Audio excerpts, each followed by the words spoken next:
What I'm saying it for is that if you are thinking about buying shares, don't go into banking shares. They're not going to do very well in the not too distant future. Just my opinion, not financial advice, obviously. Before we proceed, just a quick introduction and interruption. Today is 17th of November 2019. It's a Sunday, and this video was when I started, or probably solidified in my mind that banks are not going to do really well, which kind of started inadvertently a series of I Told You So. This time it was on the banks. There was another video that I made, I Told You So, about potential of Hong Kong money fleeing Hong Kong and flooding the real estate market in Australia. But going back to the banks, we've seen ANZ, National Australia Bank, and Westpac completely struggle. Their quarterly results were down, meaning that their profits were down. And what I just played for you is what I said on the October the 8th, which is like a month and a half ago.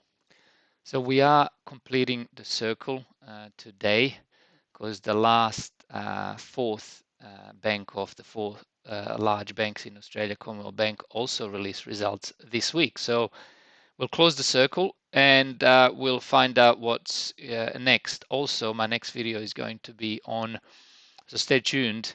The video after this will be on how mainstream media is currently, uh, you know, unashamedly pumping property market. It is insane. It's I didn't expect them to come back so hard, but they've obviously been told by the handlers to go ahead and prop up the property market as much as I can and introduce those good old fears, fear of missing out. There is another fear, however, and it will be mentioned in my next video, but just quickly is that they people are fearful of, if they have any cash sitting in the bank, people are fearful that they might not be able to access that. There will be bail-ins and all sorts of talk about that and banning cash. So the belief is that if you use all that money to borrow a lot more money to get into this still overheated real estate, that you're going to be okay. I think that couldn't be further from the truth. But that is the next video. Continuing on this video. And second, even bigger reason why you want to stay away from the banks is that the profit margins for the big four banks tip to feel lower rate squeeze. As the Reserve Bank of Australia is reducing the official cash rate and continues to do so, the net interest margins are dropping off the banks, and there's not very much they can do about it. This is why their share price has been languishing and languishing hard, not just sideways. So who's next, right? The horror earnings season for banks, why the big four bank bosses will struggle to deliver for shareholders in future. Weakness continues to dog the banking sector. The Commonwealth Bank's first quarter result today showing more pressure on profits.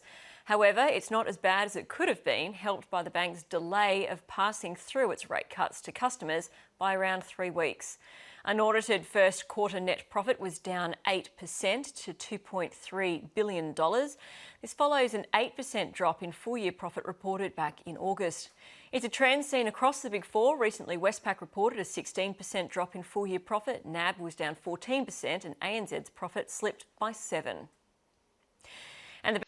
And next segment is going to show us how everybody's sucked into this system. Everyone is a pumper of property. It's in everyone's interest. They've actually drawn ordinary people like you and me into wanting to see property go higher. How high and when's the limit, nobody knows. But we know that banks want to see their book grow by the mortgages, and then we want everybody. It's in everyone's interest, politicians, the government, because of their stamp duty, and then you got the legal lawyers, the building industry. Pretty much everyone does, but this is next time you have a haircut, or you take an Uber, or you take your suit to a tailor, um, be careful what they, or at least be mindful of why they might be telling you what they're telling you. It's just insane. It just tells you that you can't trust anyone, which is a bit sad. And the banks just can't keep themselves out of the headlines. In court filings, National Australia Bank has admitted it shouldn't have used personal trainers and tailors, among others, to flog loans. NAB has conceded to 255 out of 297 alleged breaches of the Credit Act through its so-called introducer program. ASIC launched court action after the Royal Commission revealed that gym workers and hairdressers, among others, were being paid by the bank to help sell loans. That's right. You got this introducer program that was done by, revealed at least now by National Australia Bank NAB, right? I don't know what the others have done. I'm sure they've done the same. And you think, how much business did they actually bring in? It was staggering, actually. The program netted the bank over $24 billion in business. The fine could be as large as $500 million. So the introducer program has actually netted $24 billion, and the fine could be as large. So let's say it is $500 million. So you know what that is for them? It's a cost of doing business. So you make $24 billion, $500 million or up to $500 million is your fine. You're still laughing. So they can't lose. And of course, they're going to apologize. Their PR department is going to have a spin line, and all is well.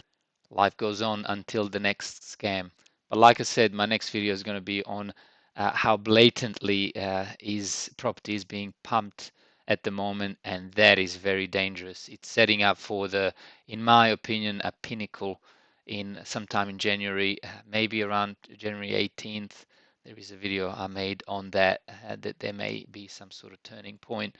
But I think very soon, early next year from January, we'll find out, and everyone's going to find out that the emperor actually doesn't have clothes, and that the real estate is so exposed and overvalued that the belief in the property invincibility is going to just simply disappear. Okay, that'll do it for this video. Like I said, stay tuned. Next video is going to be on the blatant pumping of real estate at the moment. It is an absolute dead cat bounce, but they're coming up with an unbelievable figures. All right, I'll give you a sneak peek. They're saying that the Sydney property prices are going to, I expect it to go up by 15% in 2020. I mean, this is how ridiculous it is. This is going to instill fear in people who are not financially educated and who don't follow channels like this one, for example. Okay, that's it for now. It's a wrap. Thank you all, and speak to you in the next video.